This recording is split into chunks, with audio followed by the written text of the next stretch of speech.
السلام علیکم ګرانو دوستانو. د دوشنبه ویډیو مو ده بې له خشونت د اولاد تربیه. عنوان یې دی د اولاد تربیه کې څنګه ځان له خشونته وساتو. د دې لپاره ما شل مطالب تاسو ته راټول کړي دي دا چې موږ اولاد تربیه کوو، که هغه ماشوم وي که ځوان وي که په هر ځای کې تاسو د اولاد د تربیه یاست، دا چې ځان له خشونته څنګه وساتئ. نن به پر دې اړوند خبرې وکړو او دا چې ځان د خشونته وساتو څه باید وکړو او ولې د ځان د خشونت ساتل دومره مهم دي د اولاد په تربیه کې. لومړی خبره ده، تربیه د کورنۍ مربوط ده، نه د ماشوم یا د ځوان. که زه غواړم زما اولاد مجاهد تربیه سي، زه باید خپل ځان اول مجاهده جوړ کړم. که زه غواړم زما اولاد صالح واوسیږي، اول باید ځان صالح کړم. که وغواړم اولاد مې با نظمه وي، پنسل یې راواخیستی بیرته خپل پر ځای کښېږدئ، نیوه یې راواخیستل لاسونه یې په غوړ کړل بیرته خپل پر ځای کښېږدئ. ماسک یې استعمال کړئ. زما لور ګورئ، دا د سترګو د الغو ماسک دی، دا یې استعمال کړئ بیرته خپل پر ځای کښېږدئ. اسټیپلر یې استعمال کړئ بیرته خپل پر ځای کښېږدئ. دا کوم وخت امکان لري؟ کله چې مور و پلار خپله دا کار اجرا کړي، اولاد یې ځینې زده کوي. کنې اولاد خپل شی خپل پر ځای نه ایږدي. دویمه خبره ده، یو متل دی بعضې هیوادو کې استعمالیږي، ستا مربوط نه دی زما مربوط دی. دا ډېر یو انګلیسي متل دی، معنا یې دا ده یعنې د اولاد تربیه یا هر هغه شی چې ته د بل چا څه غواړې هغه مخکې له دې چې هغه ته مربوط سي په تا پرې مربوط دی. درېیمه موضوع ده، لوی کار چې د ماشوم تربیه کې کولی سو هغه خپل پر رویې کنټرول دی. مثلا تاسو غواړئ چې ستاسو ماشوم آرام اوسیږي، اول ته خپل ځان آرام کړه، بیا ستا ماشوم آرامیږي. که ته خپل ځان آرام نه کړې، ستا ماشوم په هغه سطح چې ته غواړې نه شي کېدلی چې آرام یې کړي. نو خپل پر ځان باندې کنټرول ولره او د ځان په آرامښت کې پر ځان باندې کار وکړه. راتلونکي په دغه لړۍ کې چې په دوشنبې به هره ورځ تاسو ته ویډیو اپلوډ کېږي چې د پلیلیست نوم دی بې له خشونته د اولاد تربیه، په هغه کې موږ وینو. راځو څلورمې موضوع ته، که پر ځان تمرکز وکړئ د ماشوم او ټول کورنۍ سره به خوشحاله رابطه لري. ښځه یې د میړه سره هره ورځ جنګي، میړه ته ښکنځل کوي، میړه یې دې ته ښکنځل کوي، بیا یې سره وایي پلار نیکه ټوله سره یادوي.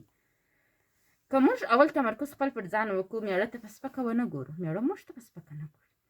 داسې نه دی چې ته میړه ته په ډېره درنه سترګه ګورې، ډېر عزت یې کوې، ډېر احترام یې کوي، په هر ځای کې د دی ښه وایه، د ټولو خپلوانو د کورنۍ د ټول په مقابل کې د دی عزت کوي، هغه په مقابل کې ستا بېعزتي کوي. دا هېڅ وخت امکان نه لري. یعنې د رویې په مقابل کې بېرته ښه رویه راځي او خوشحاله ژوند راځي. او دا موږ باید ښځې شروع کړو. ما په افغانستان کې ډېرې ښځې لیدلي دي، وایم زه د میړه سره ډېره فري یم. یعنې څه چې فري یم، میړه ستا فرینډ نه دی چې ته ورسره فري سې چې هر څه کوې. حتی د میړو د معنیت مابینځ باید اصول وي. هغه ضرورت نه دی چې دوی دومره فري سي چې هغه رابطه یې ولچګۍ ته ودرېږي. پنځمه موضوع مو ده، په ژوند کې ځینې مسایل کنټرول کولی سو، ځینې نسو کنټرول کولی.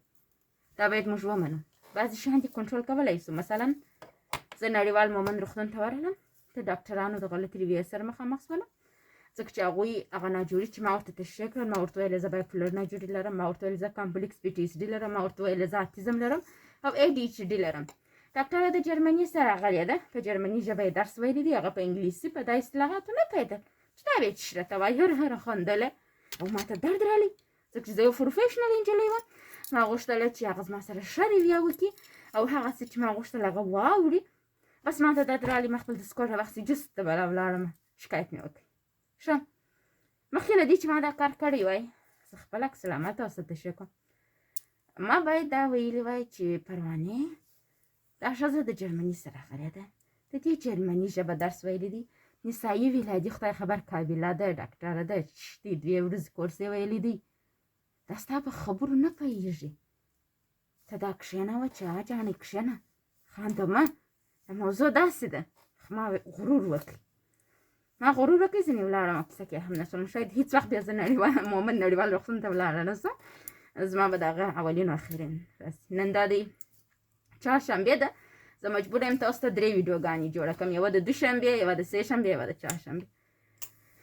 نو دا بعضې شیان دي کنټرول کولی سو. ما باید ځان کنټرول کړی وای او هغه مې پوه کړی وای، هغه نادانه وه او زه پوه وم او ما غرور وکړي. باید موږ غرور ونه کړو. کله چې شی کنټرول کولی سو کنټرول یې کوو، چې نه کنټرول کولی هغه پرېږدو. مثلا زه نشم کنټرول کولی دا چې د ټولو کندهار ډاکټرانو باید شرویا وکړي، د ټول کندهار ډاکټران باید مسلکي سي، ټول کندهار ډاکټران باید د هر ډول ناجوړۍ سره بلدتیا ولري. نشم کولی. نو زه باید څه وکړم؟ دا ومنم. انفالچن دا ښه کار نه دی چې ویډیو ته داسې لاس وړي. که غواړې په ویډیو کې ښکاره سي راسه دلته ښه ویډیو ته څوک لاس نه وړي. شپږمه موضوع ده، وای آیا اولاد کنټرول کولی سي؟ د ماشوم تربیه کنټرول کول دي که یا؟ موږ اولاد تر ډېره حده نسو کنټرول کولی.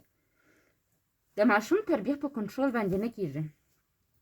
زه خپل زوی نسم کنټرول کولی 40 ساعته. هغه زما د دایرې څه وځي ځي د باندې، زما د باندې بازۍ نه دي خوښ د کندهار د الکوان پرېږدی ځي که یې.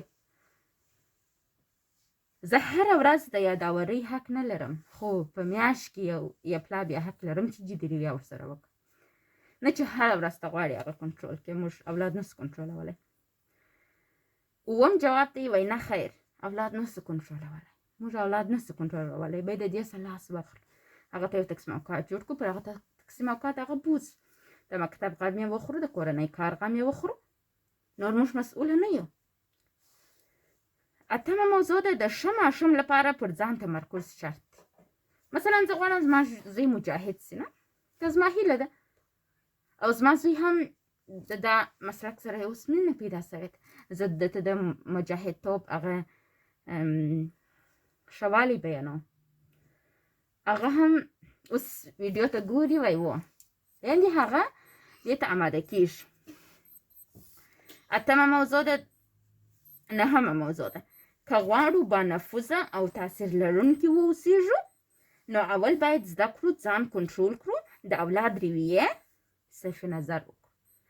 که د دې لپاره غواړي مثلا چې پر اولاد نفوذ ولري، تاثیر ولري، نو خپل ځان کنټرول کړه. د اولاد رویې صرف نظر که یوه ورځ دی اولاد عجیبې عجیبې رویې کوي، که ته پر ځان کنټرول ولري، هرګړی عکس العمل اجرا نه کړې، ته به اولاد ته هم ارزښت لري، نفوذ به لري او هم به چې خبره تر یو ځای رسېږي. که نه نو اخو ډب وي. لسمه موضوع، موږ کولی سو بیره چې وبېرېږي، ستړیا چې خسته سو، تشویش تحمل کو. نه هره مور یې تحمل کولی سي، هر پلار یې تحمل کولی سي. دا یاد لرئ چې پسپاتهوالی او خیالي نړۍ چې موږ څومره تر پښو لاندې اچوي بل هېڅ شی مو نه اچي. تشویش به تحمل کړه، بیره به تحمل کړه، ستړیا به تحمل کړه. خیالي نړۍ څه پکه؟ خیالي نړۍ چې تباه او برباد کوي. خیالي نړۍ کې ناستې د اولاد د تربیې په کیسه کې نه، خیالي نړۍ کې ناستې وایي زما اولاد به ډاکټر کېږي. کم وخت چې اولاد ډاکټر کېږي ته پر درس تاکید وکړې، کوم وخت چې اولاد ډاکټر کېږي ته تشویق کړې، د درس په ارزښت یې پوه سې. هغه وخت چې د اولاد باسواده روزل کېږي چې ته د خیالي نړۍ سره راووځې، په عمل کې به د اولاد سره کار وکړي. اولاد په خیالاتو یو ځای ته نه رسېږي بلکې په عملي کارو ځای ته رسېږي. ما په کندهار کې اکثره کوچنیان لیدلي دي چې یو ځای ولاړه سم، کوچنیان دغسې ناست ارام په لکه یې ولاړ کې روح یې ځینې کښلی. موږ مجبور نه دی چې دومره تاکید پر اولاد وکړو چې هغه بېجرأته سي چې د کور د باندې ووځي احنه سي کښل. بعضې کوچنیان بیا دومره غالمغال کوي چې خلک په عذاب کړي. دا ټوله زموږ د والدینو ده غلطې تربیې او د غلط توجه څه د ماشومانو ته. یولسمه موضوع ده، وایي متاسفانه د یو والد په حیث موږ نقش د ژوند داسې دی چې ماته پکښې د قبول وړ نه ده. یو والد مور و پلار کوي، که مور د اولاد مسؤله وي چې تربیه ورکړي، که پلار یې، دا داسې یو بازي ده چې حتما به پکښې کامیابه کېږي او 100 نمرې به وړي. که دې نمرې کمې سولې ته ناکامه سوه. کوچنی چې سبا غټ سي تا ته وایي ولې چې په ما درس ونه ویل، ولې چې زما سره څوک جوړ نه کوي، ولې چې پر ما جدیت ونه کوي، ولې زما د درسو په مقابل کې ونه درېدلې. سوال سبا ولې زر دانې ستاسو ماشومان ستاسو څه کوي. 12 دی، که دنیا کې یو حتمي کامیابي واوسېږي هغه د اولاد روزل دی چې باید ښه واوسېږي. یعنې په نړۍ کې مهم نه دی که موږ کامیابه سو که ناکامه سو، خان یو، مسکین یو، غریب یو، لوکس کور لرو، لوکس سامان لرو. مثلا زه په کور کې ډېر لوکس سامانات لرم. که تاسو زما پردې وګورئ ښایستې پردې دي، پینک والا دي، ډیزاین لري، ابریښمي ټوکر دی، ابریښمي جالۍ ده، لوکس کتابونه لرم، خونه رنګارنګ ده، زما ته خوښ وړ ده. دا کامیابي نه ده. په دا کې که زه په خرابه کور کې مو اوسېږم، ما ته هغه کور دی، لیکن کامیابي هغه ده چې ستا اولاد ښه تربیه واخلي. 14 بلې د اولاد تربیه ډېر سخت کار دی، ډېر سخت کار دی، اسانه کار نه دی. د هغه دپاره باید تاسو کتابونه مطالعه کوئ، د هغه دپاره باید تاسو مطالعه وکړئ، واورئ، زده یې کړئ چې څنګه اولاد تربیه کړئ.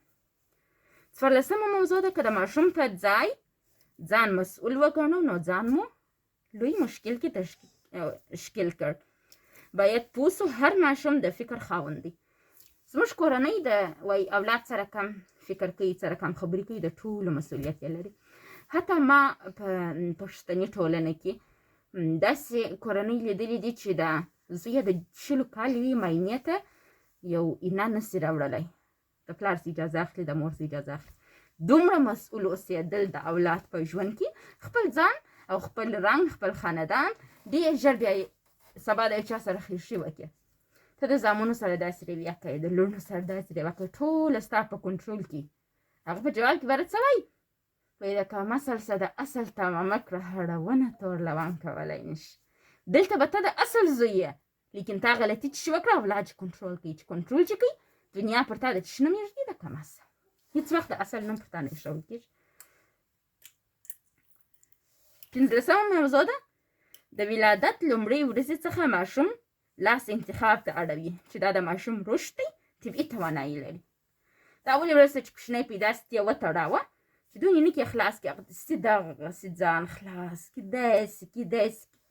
نه چې تړلی چې وم دا ښه کار ونه کوي، دغه دی، زه دغسې کوم. دا اولې ورځ څه دا چم درته کوي. تر پای پورې دا کوچنی د رشد په حالت کې دی، دماغ خدای ورکړی دی، هغه خپل پر دماغ ځي. ستا د دماغ څه استفاده نه کوي. که ته ورته ووایې چې معاینې ته دا شی مه راوړه، هغه یې ستا په پټه راوړي معاینې ته. 14مه موضوع ده ماشوم خپله تصمیم نیسي چې څنګه احساس، فکر او رفتار وکړي. دا اولې ورځ ده چې کوچنیان پیدا سي، خپله دا تصمیم نیسي چې څنګه احساس وکړي، څنګه فکر وکړي، څنګه رفتار وکړي. 15مه موضوع مو ده ماشوم بې له کوم خاص دلیل پرېکړه کوي زموږ د غوښتنې څخه جلا رفتار وکړي. ته کوچني ته وایې وه ډېر مه خانده، هغه خاندي، او ډېر مه ژاړه، هغه ژاړي. دلته موږ باید ډېر تاکید پر کوچني ونه کړو. مثلا اولاد یې د مکتب سره شوق نه لري، او هغه ته به جدیت ښکاره کوې، حتما به درس وایه. خو که ستا اولاد راولاړېږي وایي چې زما خوښ دی رسامي وکړم، ته ورته وایې چې یا رسامي مه کړه، هغه یې سبا ستا په پټ هم کوي. په هغه ځای کې پر اولاد باندې مسؤلیت اجرا کړه چې سبا د هغه آینده خرابېږي، نه دا چې فی الحال د یو څه کوي کې د ده سرګرمي، د ده د ژوند یو تصمیم کې مداخله پکښې وکړئ. 13مه موضوع ده که تاسو ځان 100% مسؤل ګڼئ نو تاسو فکر کوئ مهم او واک لرونکي یاست. یو کورنۍ چې مثلا خپل اولادونه ډېر کنټرولوي، هغه که ځوانان دي که کوچنیان دي که هرڅه. زه یو وخت په دغسې خلکو واده سوې وم، ما خو سر د کورته کور واک دغسې درلودی. یوه پیاله هم د ده بې اجازې نه ایسته کېدل. د ده په نظر د واک درلودی، احترام یې درلودی، زه یو قوي سړی یم. لیکن ماشوم بیا د ضعیفوالي او بېکفایتي احساس کوي. د هغه اولادونه دومره قوي پر ځان باور نه لري چې خپل د ځان دفاع وکړی شي. د هغه اولادونه ضعیف دي، د هغه اولادونه بېکفایتي لري، ځکه چې پلار یې همیشه ځان 100% د هغو په مقابل کې مسؤل ګڼلی. 19مه موضوع مو ده پر ماشوم د نفوذ او واک یوازینۍ لار دا ده چې پر ځان کنټرول ولرو. که غواړې چې ماشوم په واک کې ولري، کنټرول یې ولري، پر ځان کنټرول حاصل کړه، هغه تشویق کړه. د تشویق په واسطه هغه کولی شي ستا هره خبره ومني، د احترام د وجې بیا مني.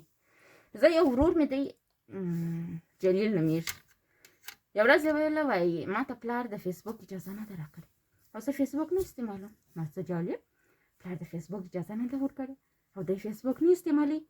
زه دا د ده د پلار د احترام او د ده تر مابین چې د کوم احترام موجود یو شوق یې کړلم، ځکه چې ما دومره احترام د اولاد لخوا د پلار ته نه و لیدلی په پښتنو کې، ځکه چې پښتانه زور کوي. د ده پلار زور نه و کړی، په مینه یې په دوستي کې د زوی سره ژوند کړی او زوی سره دا خواهش کړی و، او زوی یې تر ننه پورې فیسبوک نه لري. شلمه موضوع د ماشوم د رفتار پر ځای پر خپل رفتار فکر وکړئ. که تاسو غواړئ ماشوم مو د میلمنو سره ښه چلند وکړي، ته مخامخ او په شله د میلمنو سره ښه چلند وکړه، ته خوشحاله سه. داسې نه کېږي چې میلمانه راسي نیت دې پر بد بد ګوري، اولادونه چې دغه زده کوي. موږ خپلوانو کې یو کور دی، هېڅوک میلمانه کور ته نه ورځي، چې کور ته ورسي حتما د دوی په کور کې جنګ کېږي، دعوه کېږي، یو بد سره ګوري. دا هغه شیان دي چې هر څه کې باید اول خپل ځان مسؤوله وګڼو. دا ویډیو لږ اوږده سوله خو مهمه وه چې دا د هر سن ماشومانو دپاره ده. تاسو چې واورئ دا به ډېره ښه او ډېره مننه کوم که تاسو اورېدلي او تر اوسه پورې زما ویډیو لیدلي.